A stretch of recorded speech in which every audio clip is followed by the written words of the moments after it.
The lobby of Hargrove Medical Center looked exactly like what it was built to be. A statement, 40-foot ceilings. Italian marble floors polished to a mirror shine. A reception desk that cost more than most people's cars, staffed by women in coordinated blazers, who smiled at the right people, and looked through everyone else. Miles Cutler walked in at 8:47, on a Tuesday morning, wearing a fleece that had seen better days, a pair of boots with a scuff on the left toe, and the particular expression of a man who had already been awake for 4 hours before most people hit snooze. He carried a worn leather messenger bag over one shoulder. Inside it, a laptop, a folder of printed research notes held together by a binder clip, half a protein bar, and a drawing his 7-year-old daughter Rosie had made of the two of them standing in front of what appeared to be a rocket ship, labeled in crayon, "Me and Daddy going to space someday." He had folded it carefully before leaving the house. He always did.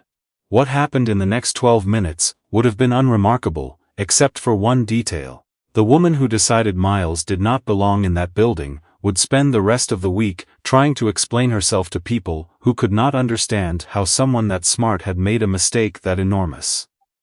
Miles had not planned to be here at all, not like this. For the past 8 months, he had been working quietly in the background of a crisis that Hargrove Medical Center's leadership had been desperately trying to keep out of the press.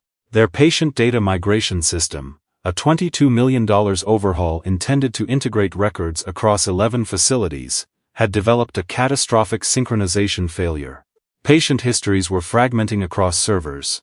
Duplicate entries were corrupting medication logs. In 3 documented cases, allergies had failed to transfer correctly between facilities. No one had died. Not yet. But the hospital's legal team had used the phrase foreseeable liability in an internal memo that had since been forwarded to 17 people who probably wished they had never read it. 3 external firms had attempted repairs. All 3 had made things worse. Miles had been brought in 6 months earlier, through a quiet referral from a former colleague. Not as an employee, not as a named contractor. Just as a man who understood how large-scale data architectures failed, and why, and who had a specific, almost uncomfortable talent for finding the flaw everyone else had walked past. He was 41 years old. He had spent 12 years as a systems architect for a federal health data agency, before his wife Laura died of a brain aneurysm on an ordinary Thursday afternoon, while Miles was in a meeting 20 miles away.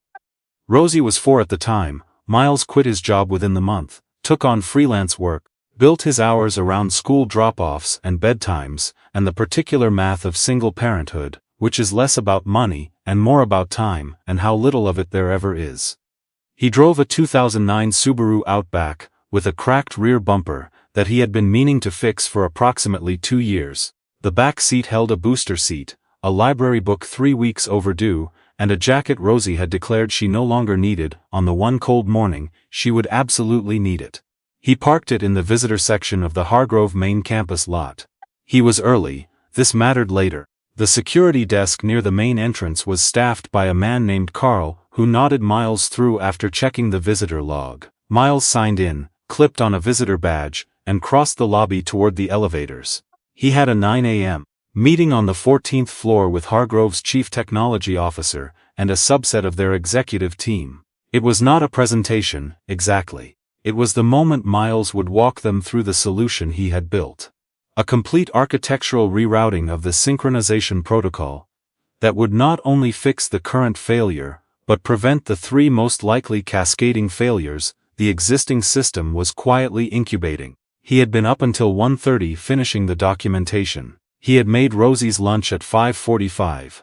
He had braided her hair, badly she had informed him, but with enough grace to only say so once. He had dropped her at school at 7:55 and driven here directly. He was waiting for the elevator when it happened. Vivian Hartwell came through the main entrance at 8:51, with the specific velocity of someone who treated every room as a thing to be moved through efficiently. She was the chief operating officer of Hargrove Medical Center, 52 years old, known internally for a management style that prioritized optics almost as much as outcomes. Her blazer was charcoal, her shoes were heels. Her expression communicated, in the way that certain expressions do, that she had already assessed everything in her field of vision, and was satisfied with most of it. She was not satisfied with Miles. She clocked him in approximately 2 seconds. The fleece. The scuffed boot, the worn bag, the visitor badge, which she would later claim she hadn't noticed, though this was difficult to reconcile with the fact that she walked directly toward him.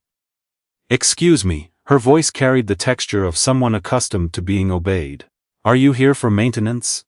Miles looked up from his phone. "No? Facilities then?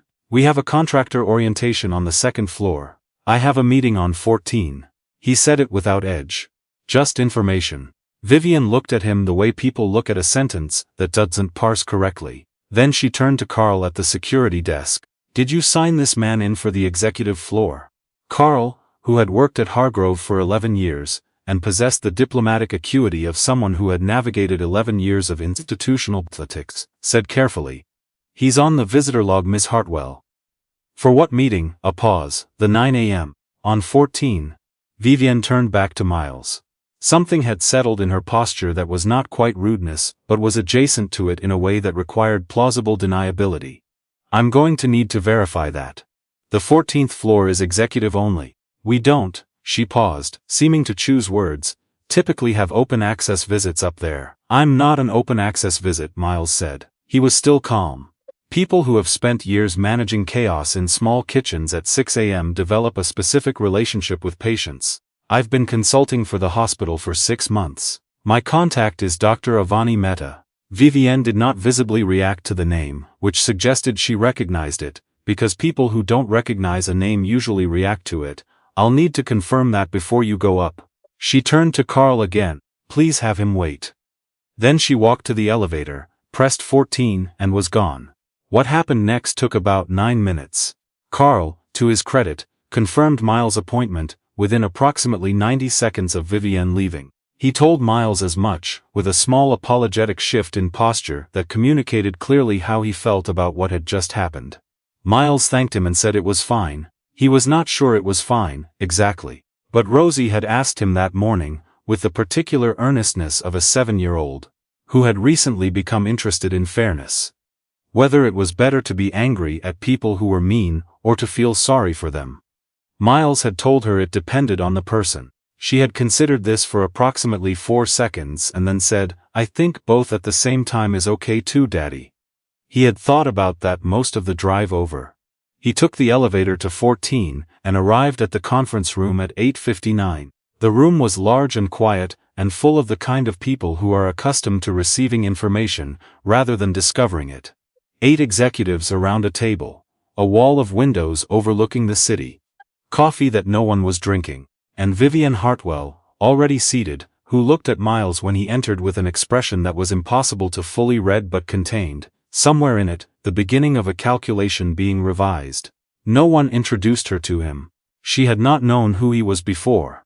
This was the first thing she understood. Dr. Avani Mehta, Hargrove's CTO, who had the particular energy of someone who had spent the last 8 months fighting a slow institutional panic, stood immediately when Miles entered. "Good you're here." She said it the ways you say it about someone whose arrival is a relief. Not a courtesy, an actual relief. She gestured him toward the chair at the head of the table. Miles sat. He opened his laptop, he pulled out his folder, and then he began. He was not a dramatic presenter. He did not build to reveals or use the kind of language designed to signal importance. He simply explained what had happened, why it had happened, why the previous 3 firms had failed to find it, and exactly what needed to be done to fix it.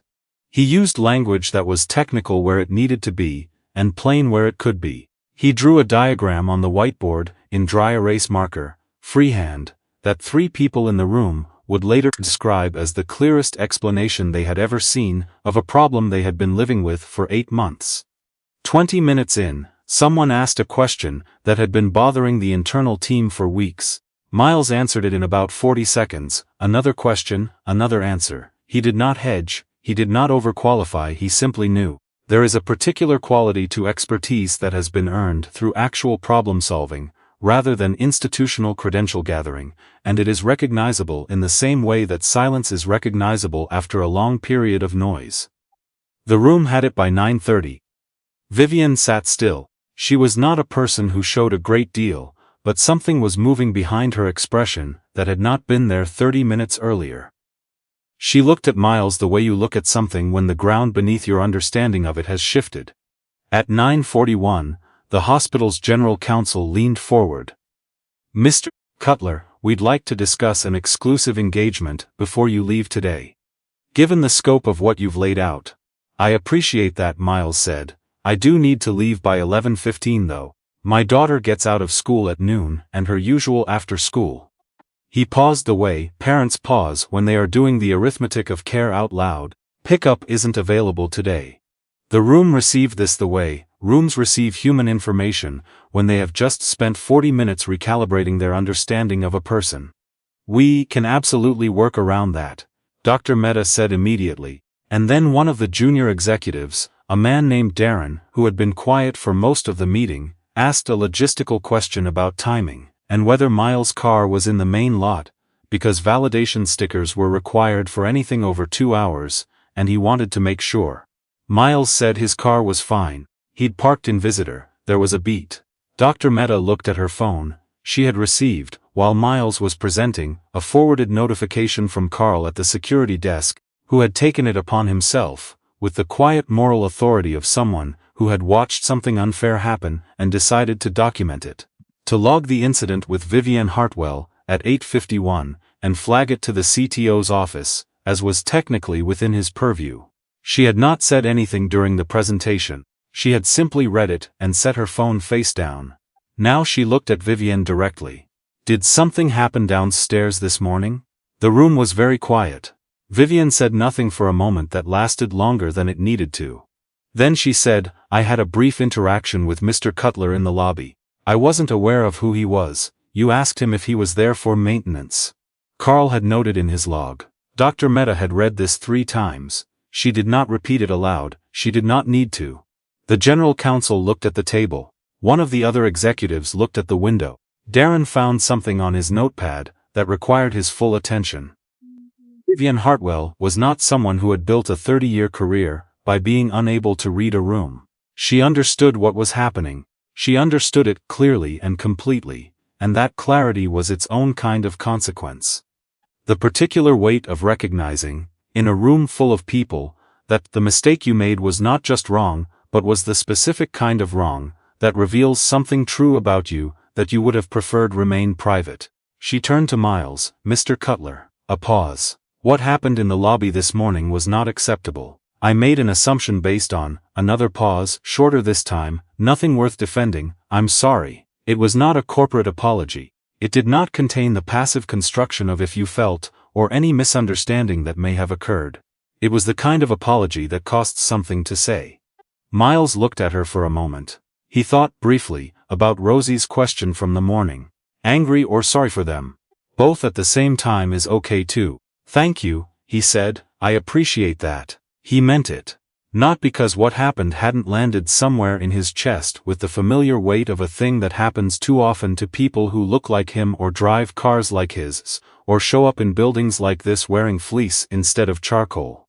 It had landed. It always did, but he had somewhere to be by 11:15, and there was a solution on that whiteboard that 8 months of institutional panic had not been able to find, and he had found it, and that was not nothing.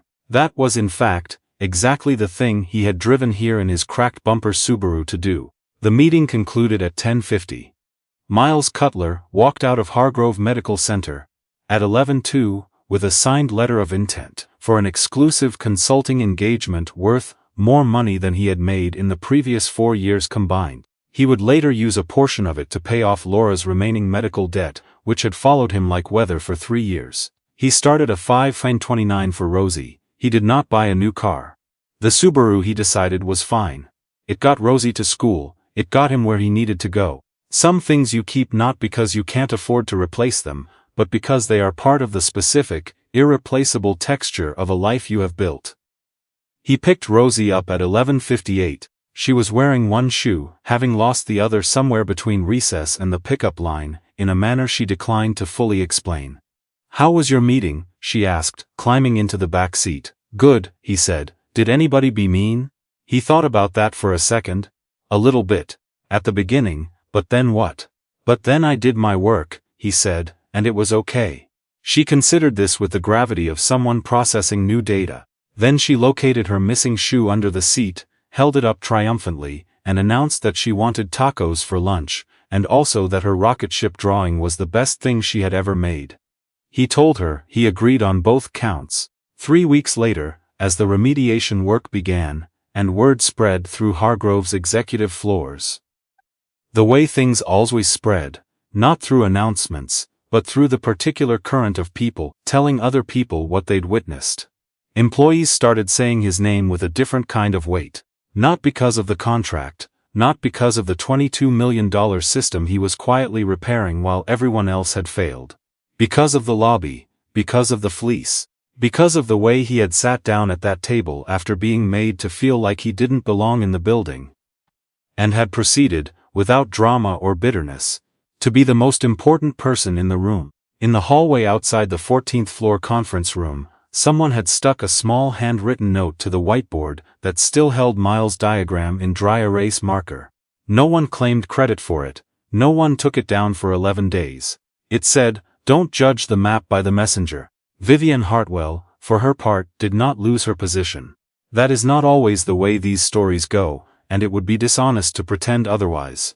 What she lost was harder to quantify, and perhaps more consequential. The unexamined certainty that her instincts about people were reliable. She had held that certainty for 30 years. It had served her, she believed, well. She thought about it for a long time afterward. The fleece, the scuffed boot, the worn bag. The man who had walked into her building looking like someone she had already decided not to take seriously, and who had spent 40 minutes dismantling a problem that had defeated everyone she had taken seriously. She did not come to a tidy conclusion. Most real reckonings don't arrive with one. But she did change something small and specific in how she ran her team. She started requiring that visitor logs be reviewed before, not after, judgment calls were made in the lobby. It was not nothing, it was not enough, but it was a start. Miles drove the same Subaru every morning for the next 2 years. Same cracked bumper, same booster seat, same library books rotating through the back seat, with the predictable delinquency of a man who reads to his daughter every night and returns things late because life is full, and time is short, and some fines are worth paying. Rosie turned 9. She still made rocket ship drawings. She had added, in the updated version, a small Subaru parked on the launch pad beside the rocket, labeled in blue crayon, just in case. He kept it in the leather bag, right where it had always been.